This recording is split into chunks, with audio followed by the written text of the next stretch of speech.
Hermanos y hermanas, buenas noches a todos. Esta noche explicaremos el plan para construir el templo. Ayer por la noche explicamos los cánticos en la construcción del templo, cómo se construyó. Entonces, hoy hablaremos de cómo el templo debe ser construido para que puedan las diversas melodías combinarse adecuadamente y así cómo debe construir cada tribu. Al principio, en la época de una Crónicas, David deseaba mucho construir el templo. Pero Dios le dijo a David, porque David ha peleado demasiadas batallas ante Jehová Dios, y ha matado a mucha gente, haciendo que la sangre de muchos se derramara ante Dios. Por eso David no puede construir un templo para Jehová Dios. Pero el hijo de David, Salomón, iba a construir para el nombre de Jehová Dios, construir el templo. Y este templo es de Jehová, en el nombre de Jehová, el templo llamado así. Por lo tanto, se le llama el templo de Dios, o bien, el templo de Jehová. Entonces, ¿por qué? ¿A quién prefiguraba David? ¿Quién es? Prefigura a el Señor Jesucristo. Es decir, el David del Antiguo Testamento prefigura al Señor. Como dice la Biblia, David peleó demasiadas batallas y mató a demasiada gente ante Jehová. Mató a mucha gente. Por eso, Jehová dijo, David no puede construir el templo, pero el hijo de David sí puede construirlo. David tenía un gran anhelo de construir el templo. Y ahora, nuestro David del Nuevo Testamento, que es nuestro Padre, el Señor Jesucristo. El Señor Jesucristo, las personas a las que va a matar, son muchísimas. Ahora, Él está en el cielo, luchando por nosotros, atacando a todo tipo de ángeles caídos. Él es como el antiguo David, lleno de poder y de autoridad. Prometió, el Padre Celestial prometió, dar el trono para reinar sobre el Israel del Nuevo Testamento. A David para siempre. Al David del Nuevo Testamento, es decir, darlo a nuestro Padre, el Señor Jesús, y el Señor, a su vez, el trono del David del Nuevo Testamento. Es decir, el trono del Señor Jesucristo, se lo dio al Salomón del Nuevo Testamento, el hermano Heber. Entonces, nuestro Señor Jesucristo estará en el cielo, luchando por nosotros continuamente, un día, es decir, cuando nuestro hermano Heber y la hermana Zawan fueron perseguidos por la policía. Ese día, la policía nos llevó a la comisaría. De repente, llegaron más de 10 oficiales y policías al establo donde el hermano Heber y la hermana Zawan estaban alojados. Ese lugar. Entonces, ellos vinieron y nos llevaron. Ese mismo día, el hermano Heber también entendió que aunque vinieron más de 10 personas, el hermano Heber y la hermana Zawan estarían a salvo. Saldrían de la comisaría por la noche. Saldrían en paz. Pero ya no seguirían viviendo allí. Y así se cumplió. Tantos policías, tanto personal, solo por 2 personas, vinieron tantas personas. Además, muchos vinieron a interrogarlos. Entonces, ¿por qué? Si vinieron tantos de ellos, al final, el hermano Heber y la hermana Zawan pudieron en paz, sanos y salvos, salir de la comisaría, solo que no podían seguir en Guangdong, en este Zhengcheng de Guangzhou. Solo tenían que mudarse a otra ciudad y ya. Entonces, ¿quién pelea por nosotros? Es el Señor Jesucristo, quien pelea por nosotros. Ese día, tuvimos que irnos. Entonces, cuando estábamos en el Didi, el hermano Heber estaba sentado en el Didi, yéndose de ese lugar, para ir a otra ciudad. En ese momento llegamos a la ciudad de Wizhou, desde Zhengcheng en Guangzhou, hasta la ciudad de Wizhou. Parecía ser un viaje en auto de más de 2 horas.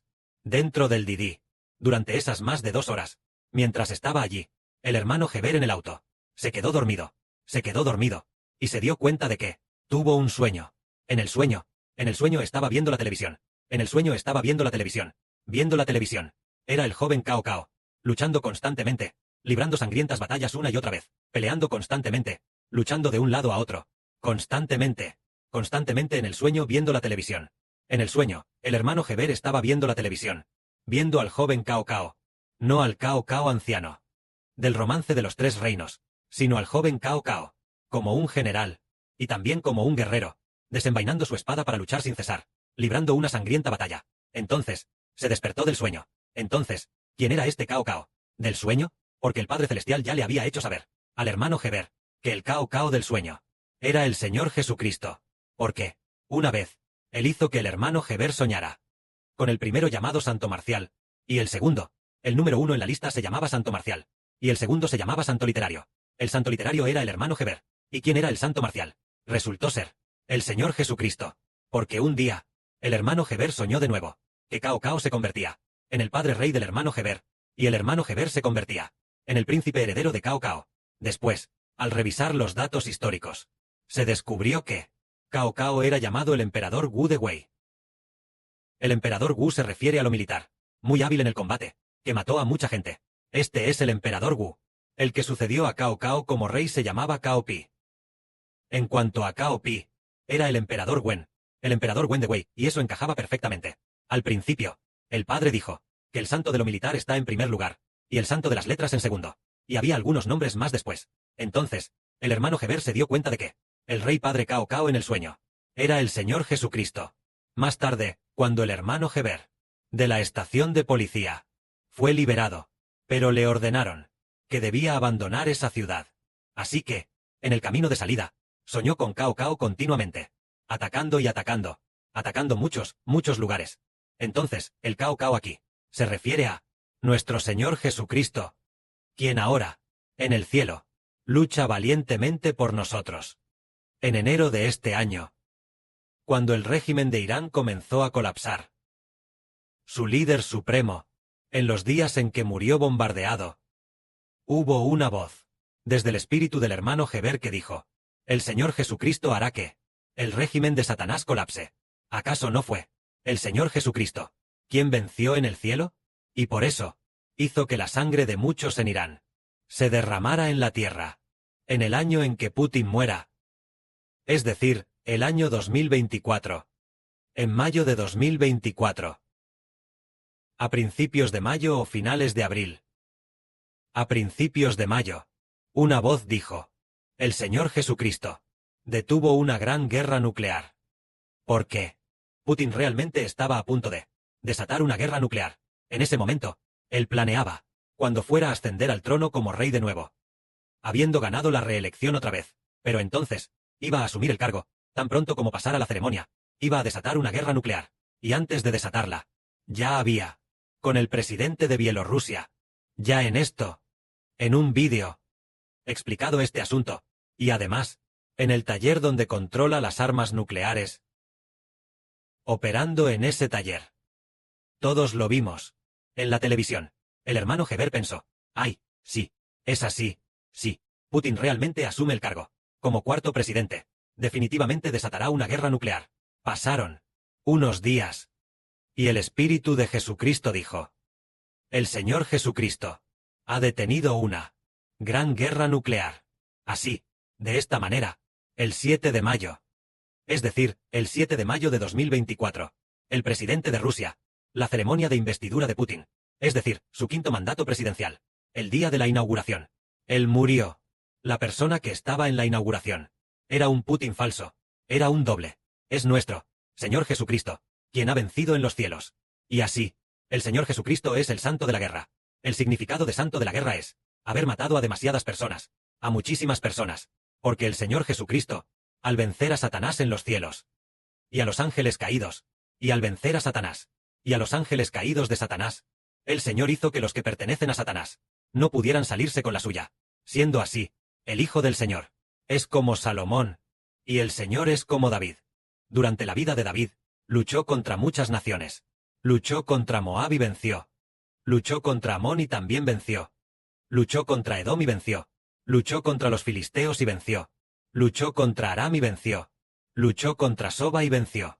Siempre que iba a luchar contra las naciones, los pueblos de los alrededores fueron derrotados por David.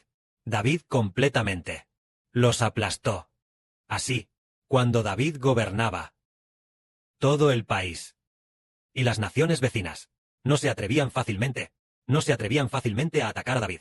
Al contrario, las naciones vecinas venían a rendir homenaje y a traer tributos. Para usar una frase de la antigua China, de la antigüedad, se llamaba traer tributos. 10.000 naciones traen tributos. Más tarde, David falleció. Y su hijo Salomón sucedió a David como rey. Entonces, cuando Salomón asumió el cargo, Dios hizo que las naciones vecinas no hicieran la guerra contra Salomón, sino que le dio paz a Salomón. Y darle paz a Salomón, hacerlo un rey de paz, fue por una razón, que era para que Salomón construyera el templo. Así que el que construyó el templo fue un rey de paz. Y el hermano Heber es el santo de las letras, mientras que el santo de la guerra es luchar y matar a muchas personas. A eso se le llama santo de la guerra. El santo de las letras es gobernar el país con la cultura y alabar a Dios con las letras, ganando el reino mediante la alabanza a Dios, y no mediante la conquista de todas las naciones. Entonces, el padre del hermano Heber, el Señor Jesús, es quien lucha. Él va a luchar, y entonces le entrega el reino a su propio hijo. Y su propio hijo, ¿cómo traerá la paz al reino? Una paz eterna, para que no haya más guerras, ni más conflictos. En el futuro, después de obtener el reino, los israelitas espirituales internos, todos ellos, todos obedecerán al rey Israel. Y obedecerán al sumo sacerdote Israel, aunque fueron redimidos por el hermano Heber. Ellos por siempre y para siempre amarán a Heber, amarán al Señor y al Padre Celestial. ¿Por qué razón? Porque el hermano Heber actúa como sumo sacerdote, y también como rey. Entre el desempeño de ambos roles, planea la paz. ¿Cómo planea la paz? Resulta que la paz proviene de Dios y del Señor Cristo. Aquel Heber, como sumo sacerdote, planear la paz significa planear para todo el reino, la paz eterna, que todas las personas obtengan la vida eterna por los siglos de los siglos, por siempre y para siempre, y que el universo y todas las cosas tengan paz. Así es como se planea, que es alabar bien a Dios, hacer que todo el pueblo se concentre en servir a Dios, tomando el servicio a Dios como su herencia, teniendo en mente el servir a Dios. Este es el sumo sacerdote, cumpliendo sus deberes como sumo sacerdote. El sumo sacerdote es para servir a Dios. El rey es para gobernar al pueblo. Entonces, al estar en la posición del rey, gobernando al pueblo, hace que todo el pueblo actúe de acuerdo con la justicia y la equidad. De esta manera, en el futuro, el Israel espiritual prosperará, y además, se consolidará por siempre y para siempre. Esto es porque entendemos que la prosperidad y estabilidad de la nación son decididas por Jehová, decididas por el Padre Celestial Jehová. Entonces, nuestro Israel espiritual debe guardar el pacto de Jehová. Entonces, ¿con quién hace pacto Jehová? El Padre Celestial Jehová hace el pacto a través de su Hijo, Jesucristo. En la boca de todos los hijos se debe mencionar el nombre del Señor. Al hacer cualquier cosa, hacerlo todo en el nombre del Señor Jesucristo. Así es como guardamos el pacto de Dios. El pacto de Dios está en nuestra boca, y también en nuestro corazón. En nuestra boca, haga lo que haga, hacerlo todo en el nombre del Señor Jesucristo, para que Dios sea glorificado. En el corazón, aceptando siempre en el corazón al Señor Jesús como Señor, aceptando a Jesucristo como nuestro Señor, y así, haciendo todas las cosas para Jehová Dios, planeando la paz de esta manera, planeando la armonía, siendo tanto rey como sacerdote, planeando así, este reino prosperará. Entonces, como dijo el hermano Heber, el David del Nuevo Testamento, es el Señor Jesucristo. Él luchará por nosotros, para hacernos una gran nación. ¿Y nosotros, qué debemos hacer? Nosotros debemos ir a alabar al Padre Celestial Jehová, porque, a principios de este año, precisamente en Irán, cuando fue bombardeado por Trump, durante ese periodo, el Espíritu del Padre dijo, que el Padre y el Señor ya han luchado por nosotros. Debemos alabar al Padre y al Señor. En ese momento, estábamos construyendo el templo, y ahora, inesperadamente, ya es julio, y reconstruimos el templo de nuevo, lo que significa que al construir el templo esta vez, las canciones ofrecidas serán sin duda hermosísimas. Y la construcción se hace con una idea clara y una guía clara. Así, las canciones creadas por los hermanos y hermanas son adecuadas para la adoración y la alabanza. Que la gloria sea para el Padre y el Señor. Amén.